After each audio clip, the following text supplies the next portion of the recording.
सबसे पहले अपना ग्रुप प्रोग्राम करता हूँ। आज हम पढ़ेंगे छंद। छंद इसके पहले भी पढ़ चुके हैं। छंद में हम लोग छंद की व्युत्पत्ति पढ़ चुके हैं, परिभाषा पढ़ चुके हैं, उल्लेख और छंद के जनक किन्हें माना जाता है ये पढ़ चुके हैं। आज हमारा छंद का अंग पढ़ेंगे। छंद का अंग, छंद का अंग कौन कौन सा है आज हम ये पढ़ेंगे।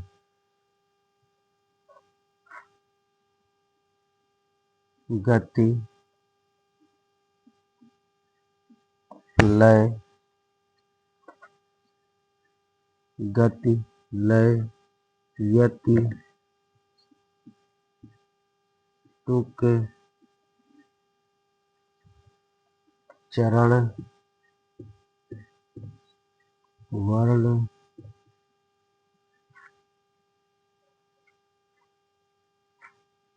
मात्रा, मात्रा, गण, ये छंद के अंग माने जाते हैं। कितने छंद के अंग? 1 2 3 4 5 6 7 8 और भी हैं, लेकिन जितना हमको हो सकता है उतना पढ़ रहे हैं। छंद के अंग माने जाते हैं।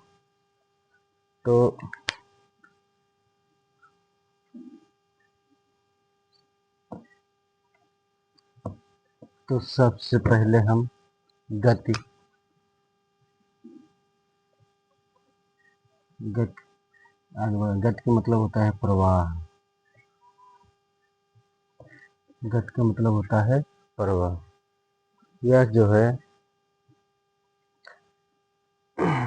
जब पंक्ति कोई पढ़ी जाती है तो जितना दूर तो एक साथ में पढ़ा जाता है उसे ही गति कहते हैं।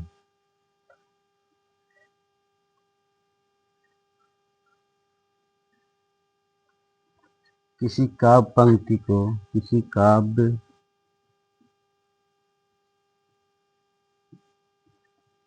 पंक्ति को, किसी काव्य पंक्ति को बिना विराम के, बिना विराम के, बिना विराम के जहाँ तक पढ़ा जाता है, बिना विराम के जहाँ तक पढ़ा जाता है, बिना विराम के जहाँ तक पढ़ा जाता है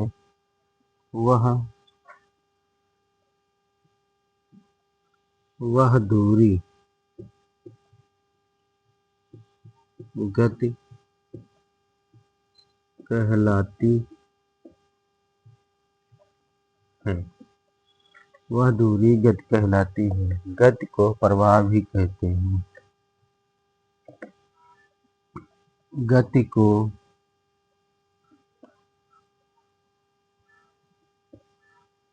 प्रवाह भी कहते हैं। गति को प्रवाह भी कहते हैं। इसे उदाहरण देते हुए देख सकते हैं हम। एक उदाहरण लेते हैं।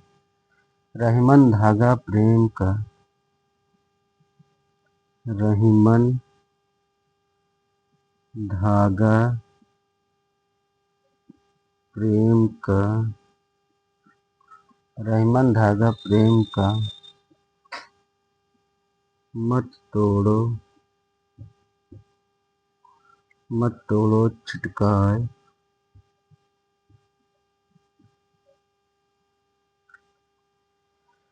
टूटे से फिर न जुड़े, जुड़े गांठ पर जाए। टूटे से फिर न जुड़े,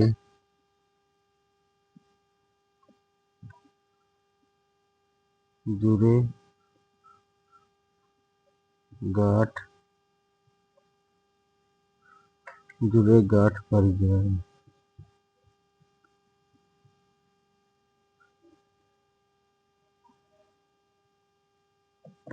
जुरे गांठ टूटे से फिर ना जुरे, जुरे गांठ पर जाए। गति, गति में छोटा प्रवाह। गति क्या है? किसी काव्य पंक्ति को बिना विराम के जहाँ तक पढ़ा जाता है वह दूरी गति कहलाती है। गति को प्रवाह भी कहते हैं। इसे मान लीजिए हम पढ़ते हैं, रहीमन धागा प्रेम का, मत प्रेम का। यहाँ तक हमने एक साथ पढ़ा, एक प्रवाह में पढ़ा, रहीमन धागा प्रेम का। यहाँ पर हम थोड़ा विराम लिए, फिर उसके बाद मत तोड़ो छिटकाए। ये यहाँ तक का हमारा ये गति कहलाएगा। ये क्या है? गति कहलाता है। एक गति में एक साथ में हम लोग बिना रुके वहां तक पढ़ लिए।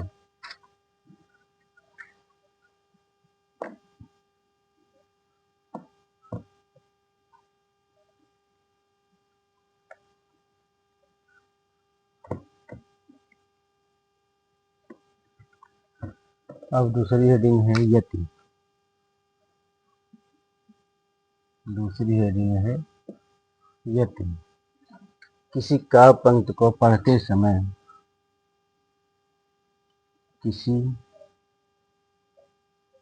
काव्य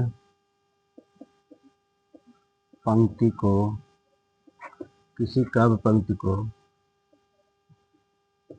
पढ़ते समय, किसी काव्य पंक्ति को पढ़ते समय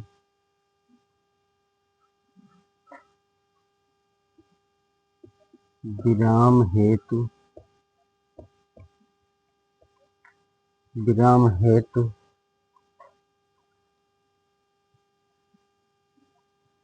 जिस चिन्ह, ये चिन्ह ऐसे लिखा जाता है गलत माना जाता है। अभी शुद्ध ये है चिन्ह, चिन्ह पढ़ा जाता है, चिन्ह का प्रयोग किया जाता है। जिस चिन्ह का प्रयोग किया जाता है, जिस चिन्ह का प्रयोग किया जाता है उस चिन्ह को यति कहते हैं। उस चिन्ह को यति कहते, उस चिन्ह को यति कहते हैं। यति के निम्नलिखित 3 भेद माने जाते हैं। यति के निम्नलिखित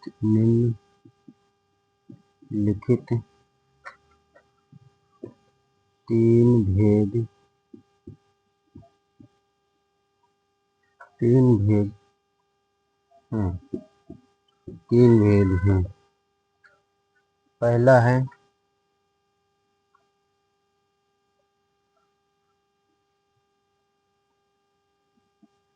अर्धयति। पहला है अर्धयति, जो विषम चरणों के अंत में लगता है, जो विषम चरणों के अंत में लगता है, जो विषम चरणों के अंत में लगता है। दूसरा है पूर्णयति। पूर्णयति सम चरणों के अंत में लगता है, सम चरणों के अंत में लगता है, सम चरणों के अंत में लगता है। तीसरा है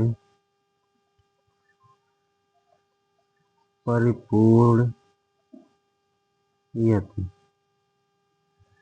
यह छंद की समाप्ति पर लगता है।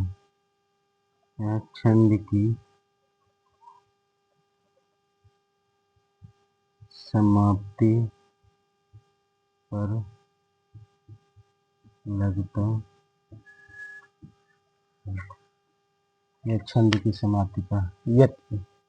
दूसरा भाग है, किसी काव्य पंक्ति को पढ़ते समय विराम हेतु जिस चिन्ह का प्रयोग किया जाता है उस चिन्ह को यति कहते हैं। यति के निम्नलिखित 3 भेद हैं। पहला है अर्धयति, जो विषम चरणों के अंत में लगता है। जो विषम चरणों के अंत में लगता है ऐसे होता है। ये पूर्ण यति सम चरणों के अंत में लगता है, ये हो गया। परिपूर्ण यदि छंद की समाप्ति पर लगता है, ये 2 पाई के देते हैं तो ये परिपूर्ण हो जाता है।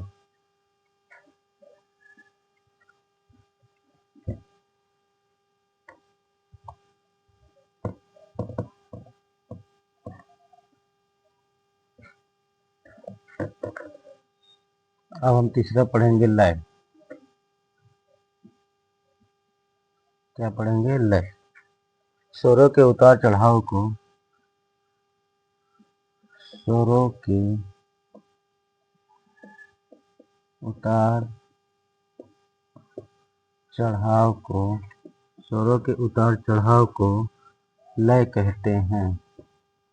लय कहते हैं। स्वरों के उतार चढ़ाव को लय कहते हैं। लय से छंद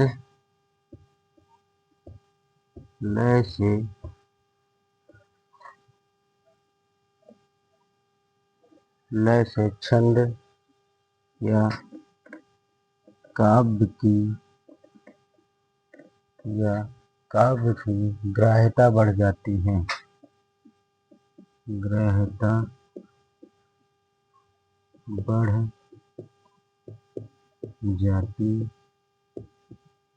है।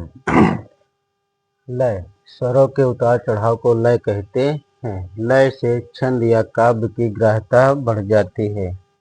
लय युक्त छंद के लिए लय युक्त छंद के लिए लय युक्त छंद के लिए सबसे ज्यादा महत्वपूर्ण है। सबसे ज्यादा महत्वपूर्ण है। सबसे ज्यादा महत्वपूर्ण है। अब हम पढ़ेंगे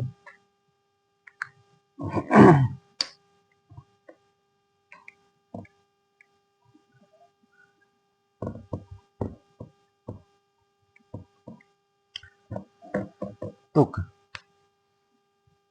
चौथा है तुक। चरणों के अंत में एक समान ध्वनि चरणों के अंत में एक समान ध्वनि चरणों के अंत में एक समान ध्वनि तथा वर्ण का आना तुक है। एक समान ध्वनि तथा वर्ण का आना तुक है। वर्ण का आना तुक है। तुक से छंद में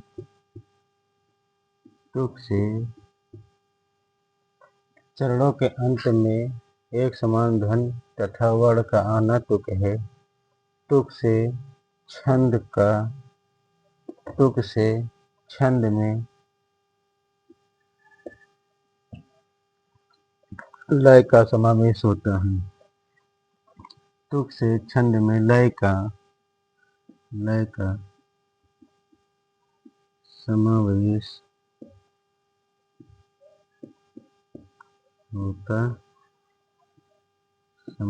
होता है। जैसे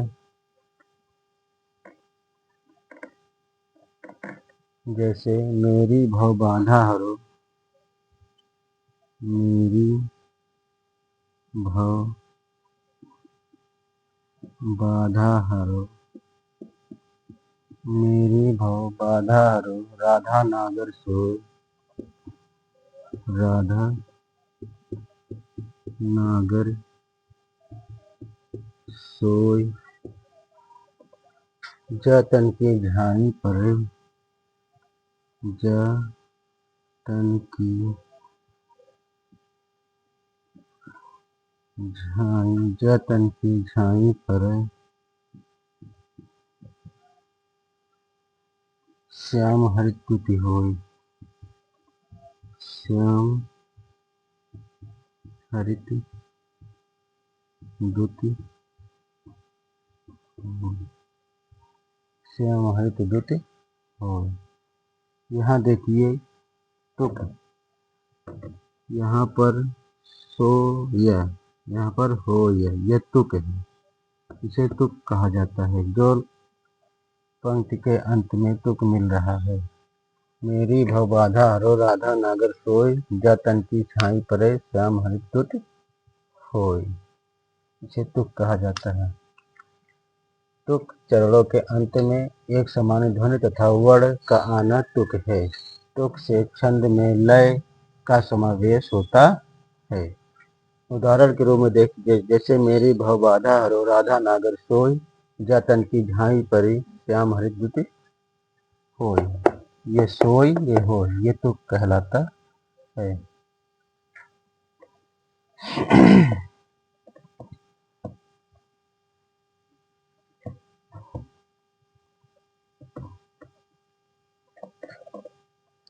अब हम पहले पढ़ेंगे 5वां चरण।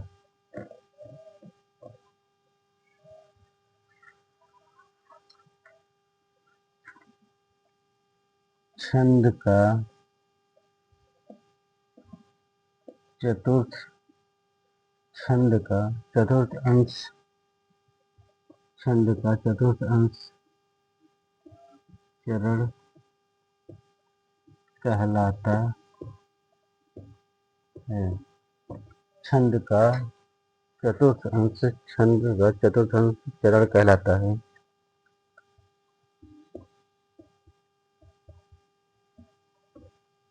किसी छंद में, किसी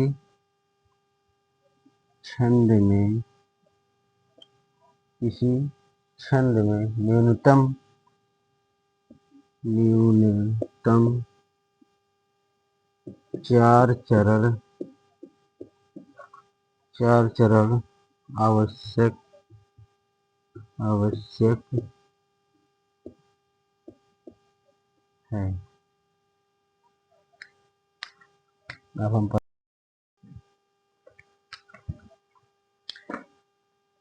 पढ़ेंगे हम वर्ण, वर्ण, वर्ण किसे कहते हैं? स्वर युक्त लिखित ध्वनि चिन्ह को वर्ण कहते हैं। स्वर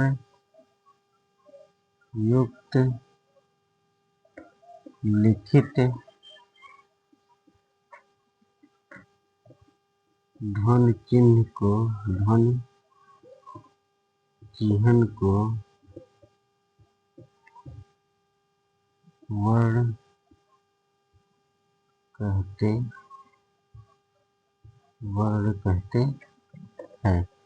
इसके एक उदाहरण के रूप में हम, उदाहरण से हम समझ सकते हैं। जैसे कहा जाए कि दिवस का, दिवस का अवसान,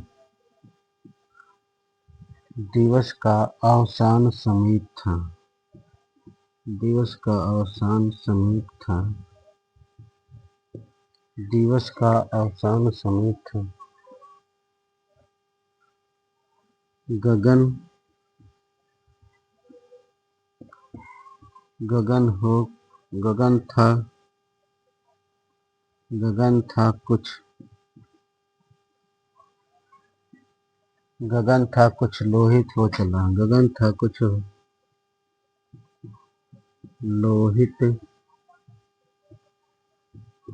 हो चला, गगन था कुछ लोहित हो चला,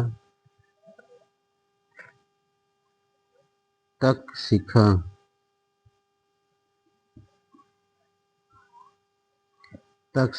पर थी, तक शिखा पर थी और राजती कमलिनी कुल वल्लभ की प्रभा, कमलिनी कुल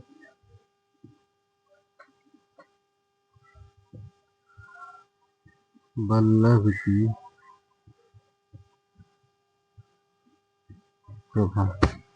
यह द्रुत विलंबित छंद भी है इसमें, नगड़ भगड़ भगड़ है इसमें और रगड़ है, जिसमें 12 वर्ड देखे जा सकते हैं। जैसे देखा जाए 1 2 3 4 5 6 7 8 9 10 11 12। अब यही तीनों में ऐसा ही है और चौथे में क्या है 1 2 3 4 5 6 7 8 9 10 11 12। यह आधा लय स्वर रहित है, स्वरयुक्त नहीं है, इसीलिए यहाँ लिखा गया है कि स्वरयुक्त लिखित ध्वनि चिन्ह को वर्ण कहते हैं। अब हम पढ़ेंगे गढ़।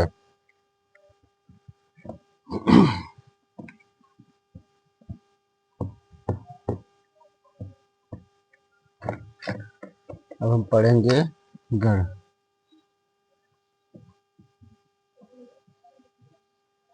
गढ़ किसे कहते हैं यह हम जानने की कोशिश करेंगे। 3 वर्णों के समूह को 3 वर्णों के समूह को 3 वर्णों के समूह को गढ़ कहते हैं। 3 वर्णों के समूह को गढ़ कहते हैं। 3 वर्णों के समूह को गढ़ कहते हैं। गढ़ के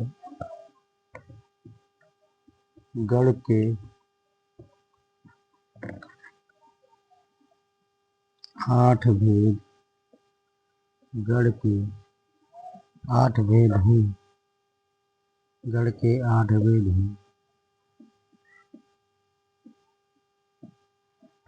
जिन्हें निम्नलिखित सूत्र के माध्यम से निम्नलिखित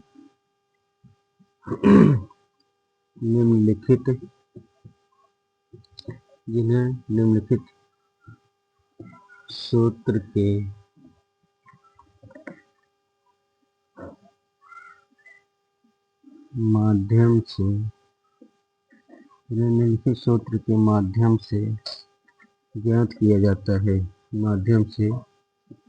ज्ञात किया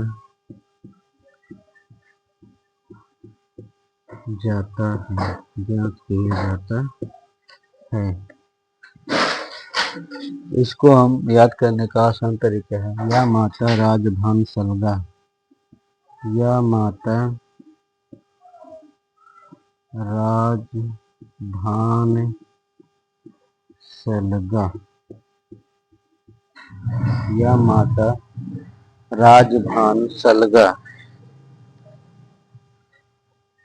या माता राजभान सलगा। 1 2 3 4 5 6 7 8, यही 8 शब्द 8 वर्ड जो है हमारे काम में है। ये लगा जो है इसको हम दग्धाक्षर भी कहते हैं। क्या कहते हैं? दग्धाक्षर भी कहते हैं। इसको हम याद करेंगे बहुत आसान ट्रिक से।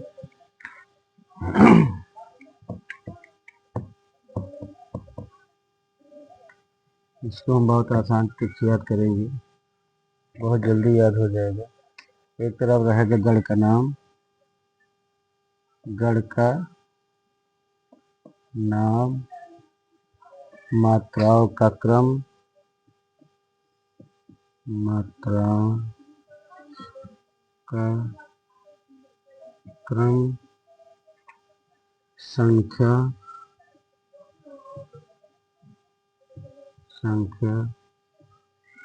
और उदाहरण संख्या और उदाहरण। अगर हम यहाँ लिखे यगड़, पहले या माता राज भान सलगा, तो या से यगड़ हो गया, या से यगड़ हो गया, माँ से मगड़ हो गया, माँ से मगड़ हो गया, ता से तगड़ हो गया, रा से रगड़ हो गया, जा से जगड़ हो गया, भा से भगड़ हो गया, ना से नगड़ हो गया, सा से सगड़ हो गया। देखो, इसको याद करने का आसान तरीका यह है, जैसे या से यह क्या था, या माता, या माता, एक एक अक्षर छोड़ के लिखा या माता, और या से या माता हो गया माता, और उसके बाद मातारा, तो ये माँ से मातारा, और उसके बाद ता से ताराज, ताराज, रा से राजभा, राजभा, जा से जभान, जैसे जभान, भा से भानस, भानस, न से नासल, सॉरी नसल, नसल, और स से सलग, सलगा। ये याद करने का तरीका है। और हम इसको अब देखेंगे इसमें यगड़ में कितनी मात्राओं का क्रम है। इसको 1 2 2 यानी मतलब 1 2 2, इसको गुरु कहते हैं, इसको लघु कहते हैं। तो यश, यश जैसे मत छाप को हम गुरु कहेंगे, और एक खड़ी पाई को गुरु लघु कहेंगे। इसमें संख्या कितनी हुई, 5। मातारा में इसमें मात्रा है, इसमें भी है, तो हम इसको गुरु के रूप में लिखेंगे, तो ये 6 हो जाएंगे। ताराज है, तगड़ को ताराज कहते हैं, तगड़ में कितनी संख्या है, 5। रगड़ में राजभा, इसमें गुरु लघु गुरु, इसमें भी 5 है। जगड़ में जभान कहते हैं, इसमें लघु गुरु लघु होता है, इसमें 4 है। भगड़ भानस कहते हैं, इसमें गुरु लघु लघु, इसमें भी 4 है। नगड़ को नसल कहेंगे, तो नसल में कितने हैं, सब लघु तीनों हैं, 3 है। और सगड़ में सलगा, लघु लघु, यहाँ गुरु, यहाँ पर 4 संख्या है। और इसको उदाहरण रूप में कैसे हम दे सकते हैं, जैसे मान लीजिए हमेशा, क्या है, हमेशा, हमेशा में पहले लघु है, ऊपर मात्रा है, तो गुरु कहेंगे, और इसमें भी मात्रा है तो गुरु कहेंगे, हमेशा हो गए। अब इसे पांचाली, क्या है, पांचाली, इसमें तीनों पे मात्राएं हैं, इसीलिए गुरु तीनों हैं। और उसके बाद राजेश, इसको हम राजेश कह सकते हैं। अब तो आप समझ ही गए हैं। राजेश, वासना, वासना,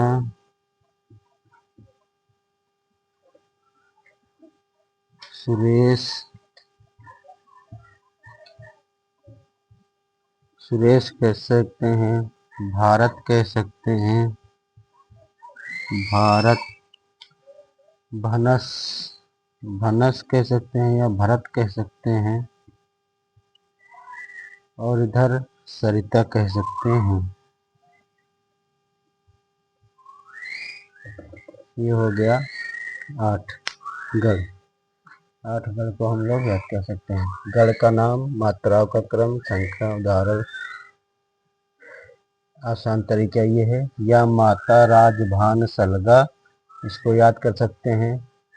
या से यगड़ हो गया, माँ से मगड़ हो गया, ता से तगड़ हो गया, रा से रगड़ हो गया, जा से जगड़ हो गया, भा से भगड़ हो गया, ना से नगड़ हो गया, सा से सगड़ हो गया। इसको मात्रा के रूप में देखना चाहेंगे तो या से या मात्रा 3 अक्षर लेंगे। 3 अक्षर में से जैसे ये 3 अक्षर ले लिए हैं, तब इसमें से ये वाला हिस्सा लेकर 3 अक्षर लेंगे, फिर ये वाला हिस्सा लेकर 3 अक्षर लेंगे, तो ऐसे ही है। 8 बना लेंगे हम।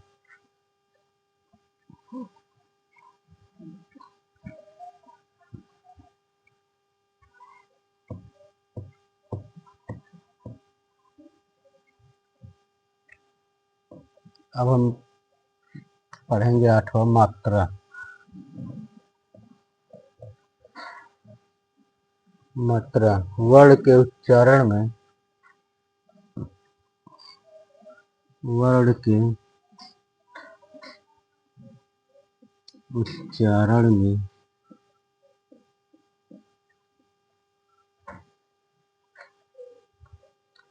वर्ण के उच्चारण में लगने वाला समय, वर्ण के उच्चारण में लगने वाला समय, वर्ण के उच्चारण में लगने वाला समय मात्रा कहलाता है। वर्ण के उच्चारण में लगने वाला समय मात्रा कहलाता है। वर्ण के उच्चारण में लगने वाले समय को मात्रा कहलाता है। काव्य शास्त्र में, काव्य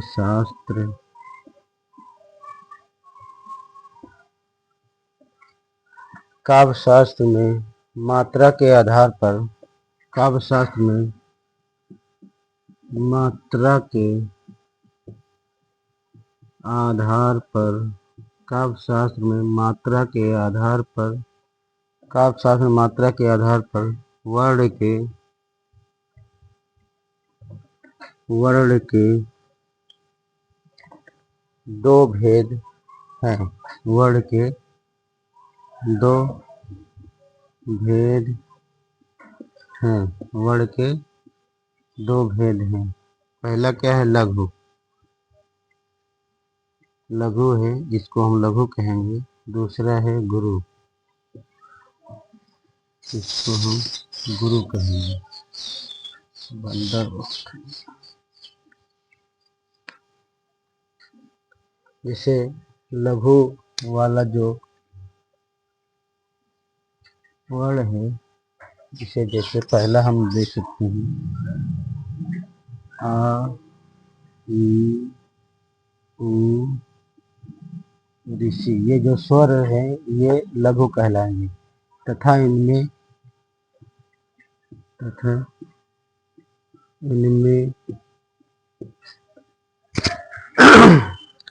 तथा इनमें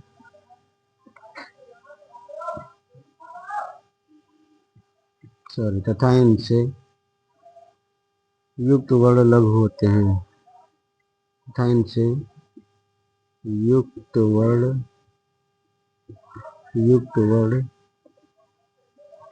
लघु होते हैं। लघु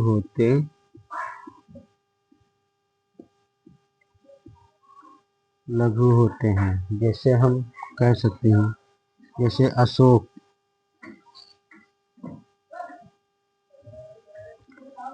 ये स्वर युक्त है, स्वर रहित है। जैसे इसमें देखिए, हाँ देखा था।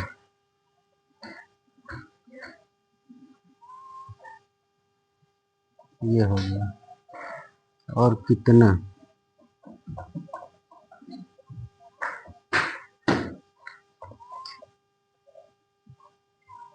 कितना उतरा,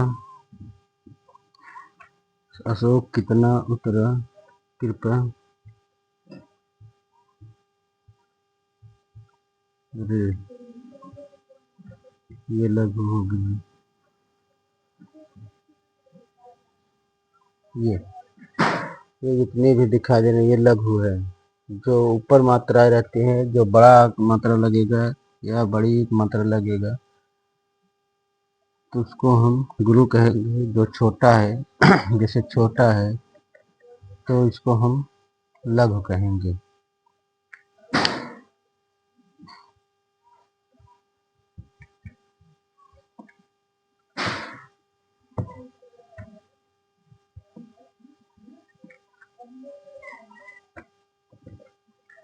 दूसरा है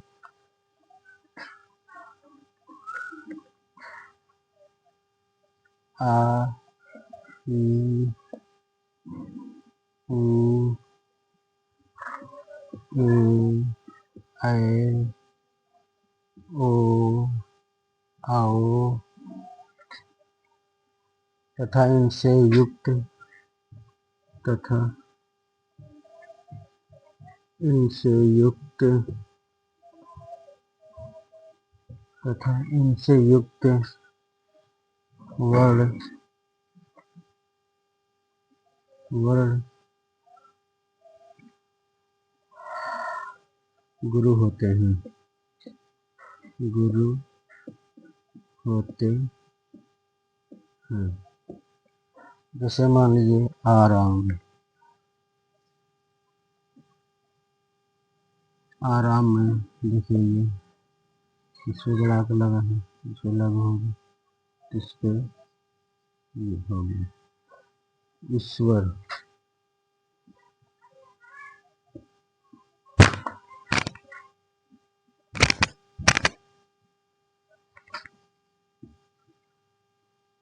ऊपर एकता, ऊपर एकता, यहाँ पर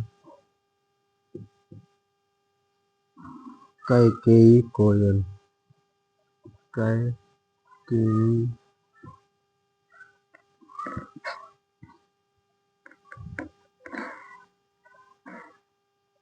कैकेयी कोयल।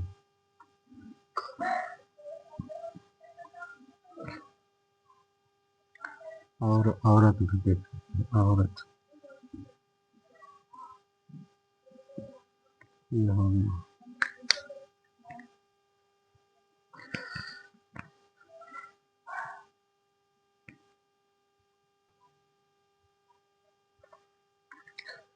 हम तीसरा देखेंगे।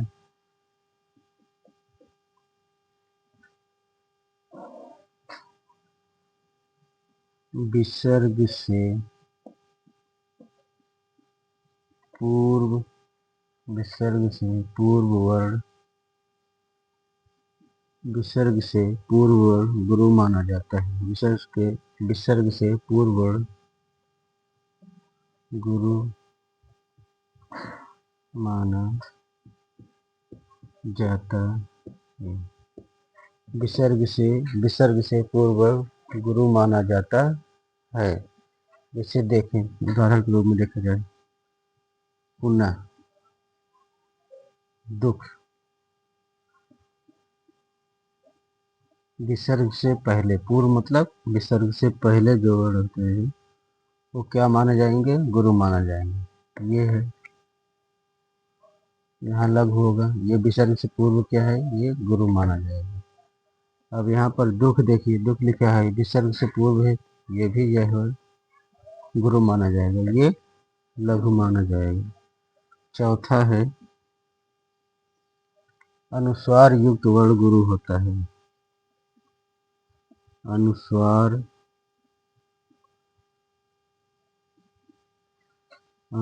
युक्त वर्ण, अनुस्वार युक्त वर्ण गुरु होता है। गुरु अनुसार युक्त वर्ग गुरु होता है। जैसे मान लीजिए अंगद लिखा है, क्या लिखा है?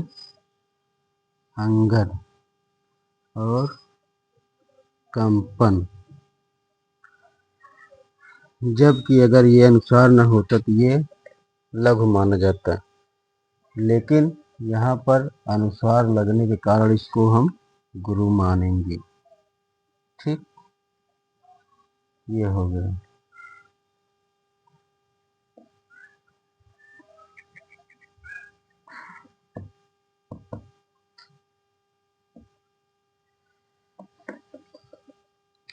अब हम देखेंगे पांचवा, चंद्र बिंदु से मात्रा पर चंद्र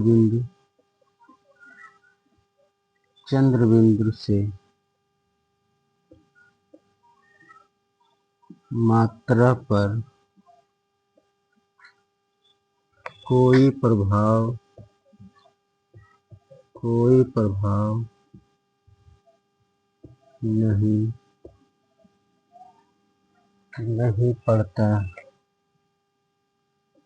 नहीं पड़ता है। इससे अनुनासिकता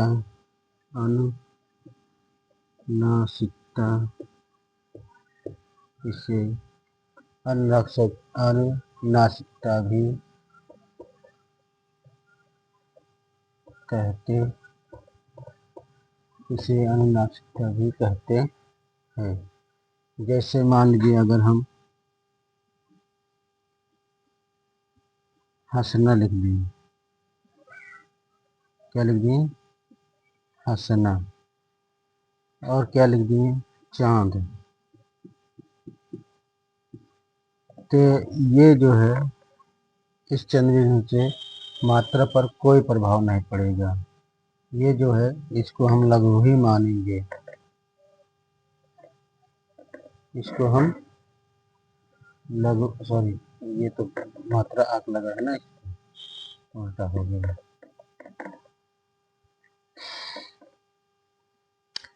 अब हम देखते हैं छठा पॉइंट जो है संयुक्ताक्षर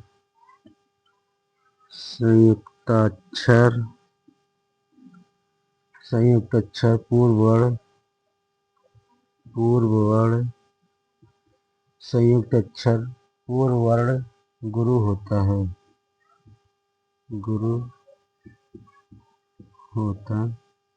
संयुक्त अक्षर का पूर्व वर्ण गुरु होता है। जैसे रक्षा, पुत्र, राजस्थान,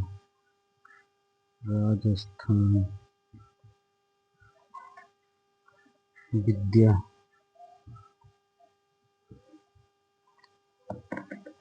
संयुक्त अक्षर से पूर्व क्या होता है? गुरु होता है। संयुक्ताक्षर पूर्व वर्ण गुरु होता है। इसी देखिए संयुक्त अक्षर है जिसके पूर्व वर्ण क्या हो गया? गुरु हो जाएगा, ये भी तो गुरु रहेगा। ये संयुक्त अक्षर है, ये तो रहेगा ही, यहाँ भी गुरु माना जाएगा। सॉरी, ये संयुक्त अक्षर,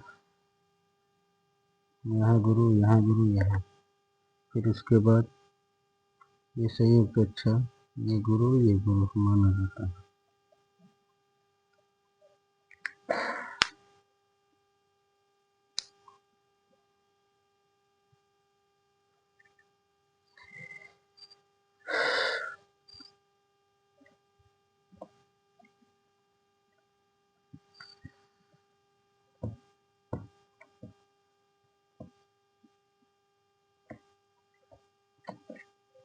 अब रह गया है सातवां,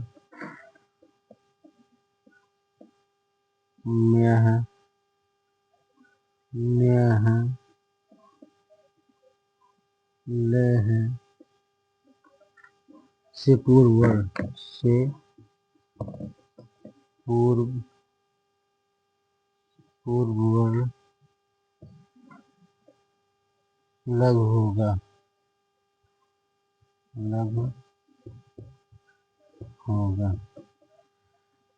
नेह, नेह, लेह से पूर्व वर्ण लघु होगा, जैसे तुम्हारा, जैसे तुम्हारा, उन्होंने, उन्होंने। इससे पूर्व क्या होगा? पूर्व वर्ण। नेहा, नेहा से पूर्व वर्ण क्या होगा? लघु होगा, ये लघु माना जाएगा,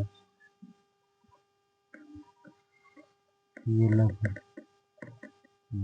आज तक यही, कल पढ़ेंगे हम छंद के भेद कितने होते हैं, छंद के भेद कितने होते हैं, और छंद के और मात्रिक छंद क्या होता है, वर्णिक छंद के भेद पढ़ेंगे, वर्णिक छंद, तो ये सब कल पढ़ेंगे। आज नमस्कार।